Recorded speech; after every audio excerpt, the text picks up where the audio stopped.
This episode of Steve's Outdoor Adventures was brought to you by the Adventure Armory. Rifle, scope, and ammo packages for hunters. Every year I like to bring 1 to 2 kids out to the ranch. These are special kids. They have life-threatening illnesses and they qualify for these elk tags from the Oregon Department of Fish and Wildlife that allow them to hunt elk during the peak of the rut with a rifle. And I work with Derek Fussell, the founder of Camo Dreams, to bring these kids out to the ranch and have a time of their lives. And this week, Derek brought along Tombo Martin. Now, many of you know Tombo Martin from Buck Commander TV. Derek and Tombo are lifelong friends, and together, they brought out this week's hunter, Amber Mozingo, and her family for the elk hunt. Amber has cystic fibrosis, and I met her probably when she was several months of age. Cystic fibrosis is a chronic disease, and it's a progressive disease. In the past, the major problem with cystic fibrosis was digestion. Treatments have now made digestion much less of an issue, so as you can see, Amber's not terribly malnourished and wasting away. So what happens then is that as patients with cystic fibrosis age, they tend to get more breathing problems and lung infections. And that's what tends to progress. Oh, good to meet you. You must be Amber. Good to meet you, Amber. You ready to go elk hunting? Meeting Steve, it wasn't like what I thought it'd be. Most of the people I meet on hunts, they're like super strict, super stern. Coming here, there's like specific rules, got to do everything perfect, and he's just so laid back and so relaxed, made it really easy going. I liked that, and he's a great guy, best hunter to go with.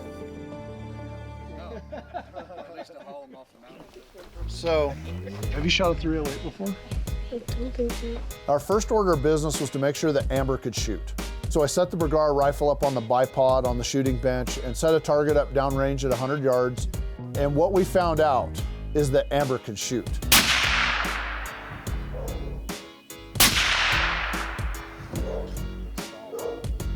Well, that one's in the bullseye. So.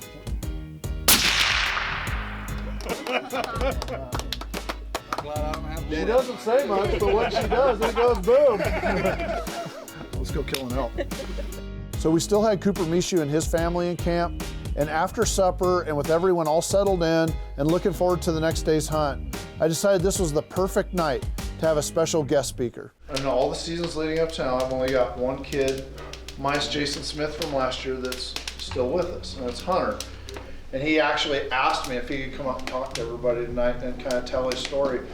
Out of the 26 kids that did the regimen that I went through, I'm the only one that survived the whole thing. So a lot of it, I mean, there's always going to be odds stacked against you that you have to overcome, but I've actually started mentoring kids that have gone through similar things. I jumped all over the opportunity. I thought it was awesome. I think it's great to see not only kids, but families around here, moms, dads, that are supporting kids in this thing, because I know when I look back, my mom and my dad were there more than anybody else, especially my dad. Anytime, buddy. Anytime. Hopefully it's next year and the year after that, and 20 years from now, you're still giving the same speech. You're not gonna get rid of me, you know that. The next morning, we woke up to the sound of bugles not far from the lodge, so we waited for it to get just light enough to see, and we started on a path to intercept the bugling bulls.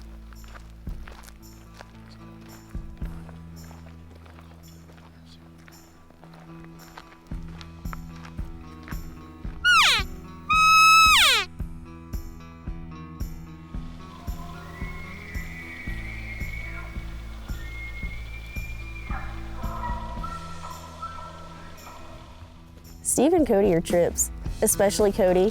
He gets super emotional, super excited, more than any man I've ever seen. It was hilarious.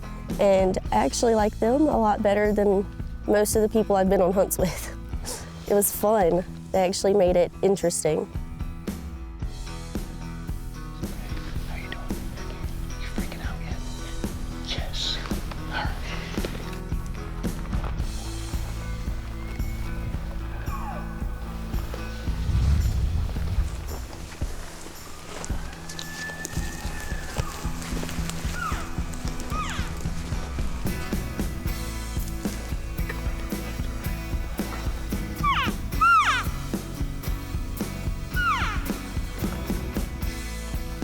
During that setup, another bull started to work his way around us and was coming in. We tried to adjust, but ended up getting winded. We were surrounded by bugling bulls all morning, but it seemed like nothing was going to work. But one thing's for sure, on this ranch, it always comes together. We just have to give it time.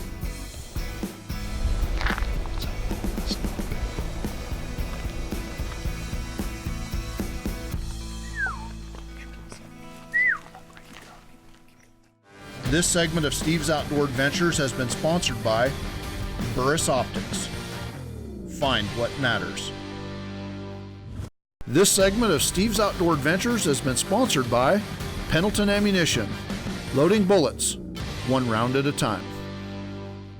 Sponsored by Pepsi. Move back around the left just a little bit.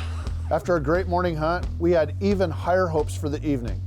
Our area had been in a long and hot, dry weather pattern, and I took it as a good omen when the thunderstorms rolled in and soaked the ranch. It's awesome. Here comes some rain. It's gonna happen tonight. It's gonna blow over in a few minutes, but this weather's gonna break the elk loose. It's gonna be crazy tonight. Woo, there it is. Big storm, let's roll. What do you say? Oh yeah. All right, let's do this. This much needed rain cooled us off and created an ideal weather scenario for the hunt that we were about to start.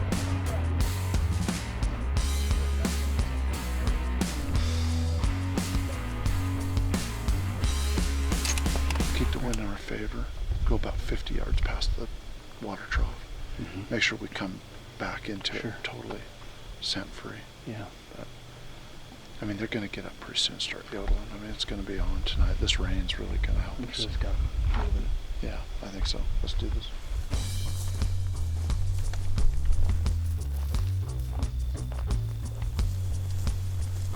It wasn't long before we were into the elk.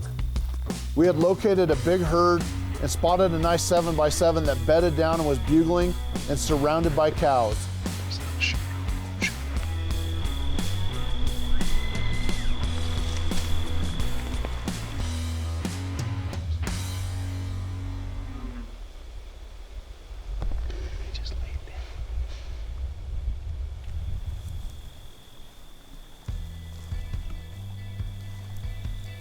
But he wasn't the herd bull. So we kept working our way around the herd.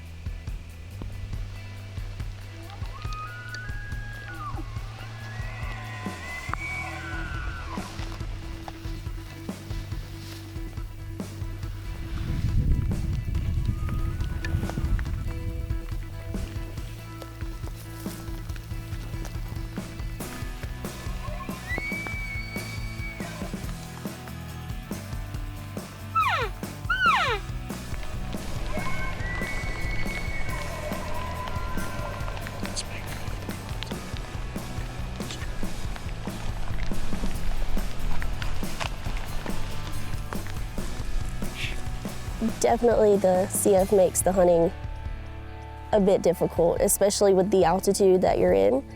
I really wanted to stop and ask for my oxygen sometimes, wanted to slow down, but then you could hear the elk and it's like, no, just keep going. It's not worth it to stop. But it was harder. I had trouble breathing a lot of the times. I would stop the hunt, come back here and do my oxygen, do my breathing treatments. But I tried not to, just because I'm stubborn. It was hard though.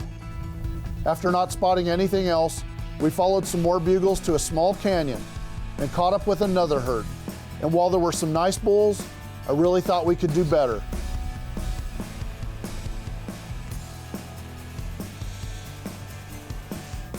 And as darkness closed in, we enjoyed the view and listened to the bugles.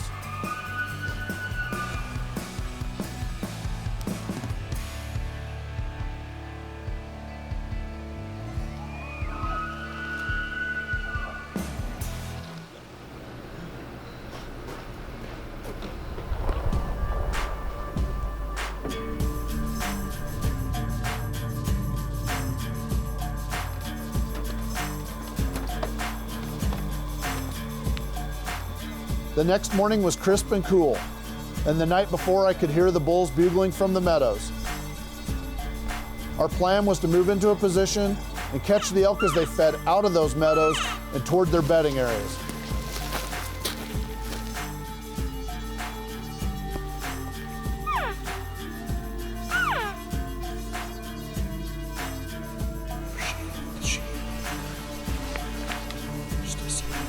There are always elk around the meadows, and this morning was no exception. But the herd bull we were looking for had already made it into the thick cover and safety of the timber. We enjoyed another fun morning and look forward to the evening hunt. This segment of Steve's Outdoor Adventures has been sponsored by Bergara Rifles, a passion for precision, every barrel, every rifle. This segment of Steve's Outdoor Adventures has been sponsored by Marathon Seat Covers. We've got you covered.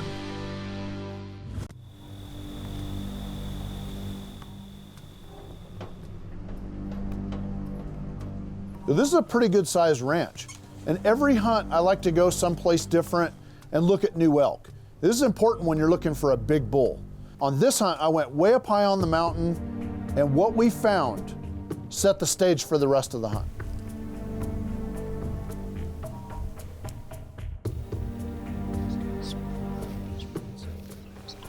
Left side was cool. We should go up and take a look, make sure there's not too.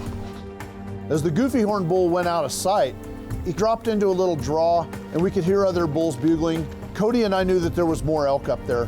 And as we moved up, I got a glimpse of a bull that I've been after for 3 years. At this point in time, not only do I know which bull we're hunting for, but I'm all in for him. Let's go. We found the bull that we really want, a bull that I've been after for a long, long time. We could have laid down, taken about a 350-yard shot. It wasn't an ideal angle. Maybe it would have developed into something better, but you know, I felt like we could get up in the trees, get above them, come down on them, get within 150, 200 yards, make it a lot better shot. Backfired. They took off running. They're up on top of the mountain somewhere. Ran out of daylight. Tomorrow morning, be back at it again.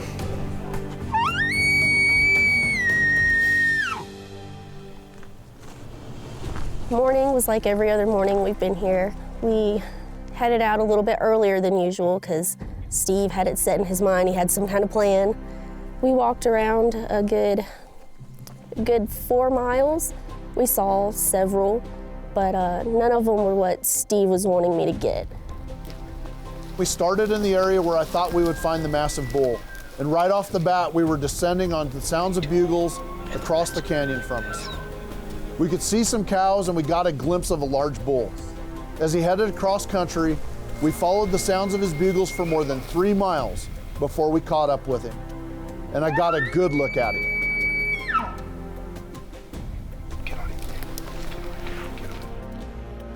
It wasn't the monster bull from the night before. It wasn't Picket fence, but he was big enough. And this was the first time that I'd seen a bull that we would begin to nickname El Jefe.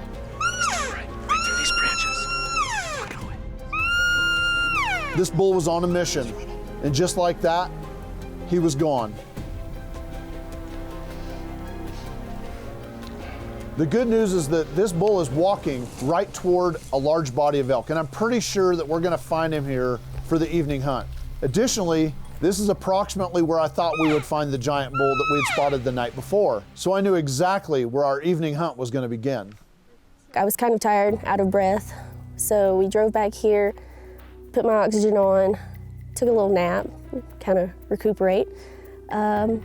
Woke up around 3:30, and Steve had it set in his mind. We know where they're bedding. We're just gonna go up on top of them, wait for them to get up, and we'll get you one. Anytime I can put luck in my favor, I will. And I decided to take Tombo Martin up on his offer for a good luck Tombo Martin face paint job. Straight across right where we were this morning. You think he's over there? That's hard to tell in this wind. It's acoustically a nightmare down there.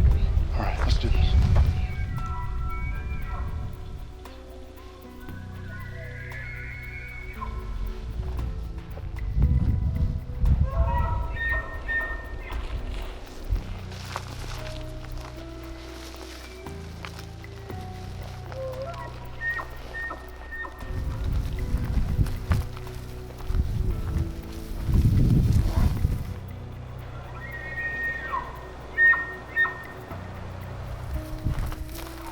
We quickly moved toward the bugles and found that El Jefe had indeed rounded up his own herd during the afternoon.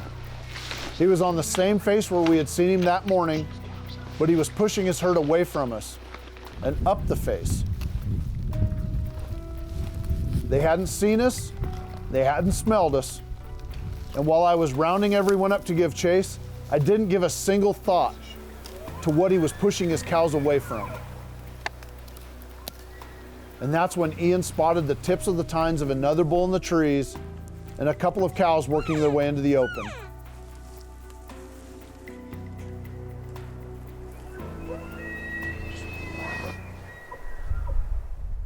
This segment of Steve's Outdoor Adventures has been sponsored by Pendleton Ammunition, loading bullets, one round at a time.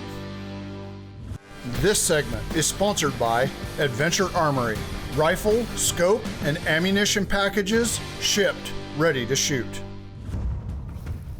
Ian sees the tips of the tines on this bull coming into the open.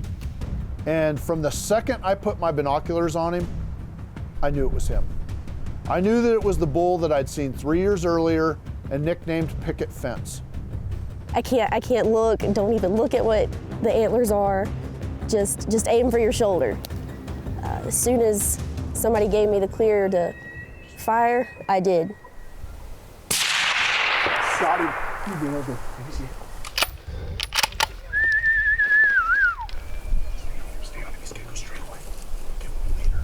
The first shot killed this bull. The second shot was insurance.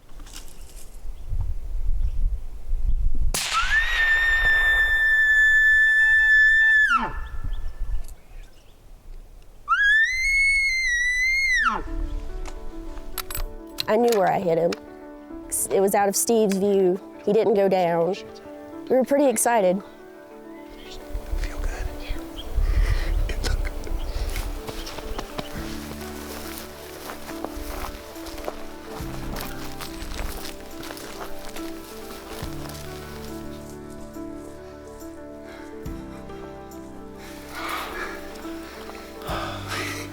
I've been nervous for about 30 minutes here. Does he look big enough? A little bit, yeah.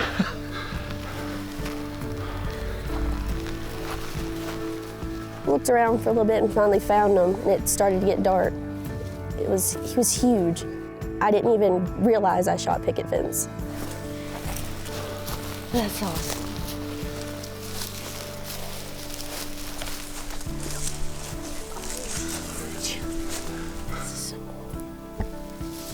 I made the call and had Derek bring out Amber's parents and Tombo so that she could share in the experience with everyone. Good job. Crap. Beautiful. What have you done? Oh my goodness. This is why you wait. What do you think, Am? I like it.